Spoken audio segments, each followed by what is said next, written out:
One of the things that's happened since our last demonstration is that a crisis has been created in the government over their support for Israel. We've had a cabinet minister resigning, we've had the Lib Dems demanding an end to the licence of arms sales, and for the first time we've had senior Labour people speaking out against what Israel is doing.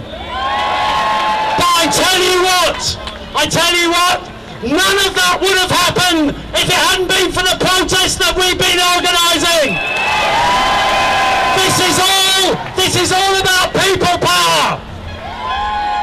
And one of the things they try to do is to divide us and to say that this is an anti-Jewish movement and that it's just narrow and sectional. Well, anyone who believes that should just look around them at the diversity of the people on today's demonstration. This is a demonstration that represents the overwhelming majority of the population in this country. And I'd like to announce, and I hope the media are listening today, that on the demonstration there is going to be a Jewish bloc against Zionism. Did you hear that, BBC? And my next speaker, I'm proud to introduce someone who's organised that Jewish bloc. His name is Barnaby Raine. He's a brilliant activist. He's a student. Give him a big round of applause. Barnaby Raine.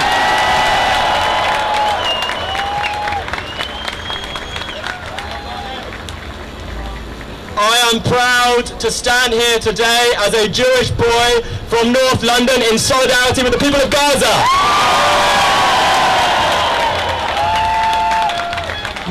Make no mistake, the lesson of the Holocaust is not that we should close our eyes to other people's suffering in the name of self-protection. The lesson of the Holocaust is not that some lives are worth more than others, or that only some deaths are worth grieving. The lesson of the Holocaust is that crimes are perpetrated when people forget that we are all human beings.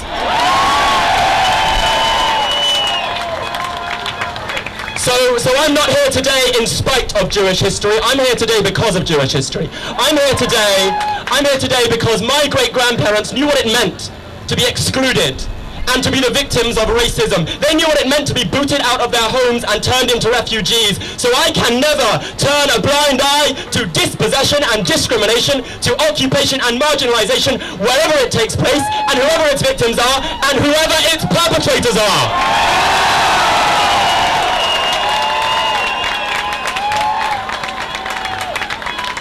But it's not just as a Jewish person I'm here, it's as a human being. You know, we stand today outside the BBC.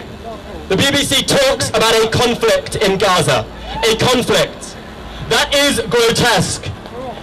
It is not a conflict when the world's fourth largest military power blockades, besieges and imprisons a stateless people who have no army of their own. Is that a conflict? Is it a conflict? When Israel bombs families in their homes and sick patients in their hospital beds, is that a conflict? When people flee for their lives to United Nations shelters and then Israel attacks the United Nations shelters, is that a conflict? No, BBC, this is not a conflict. This is a massacre. I am 19 years old. What future awaits the 19-year-olds of Gaza?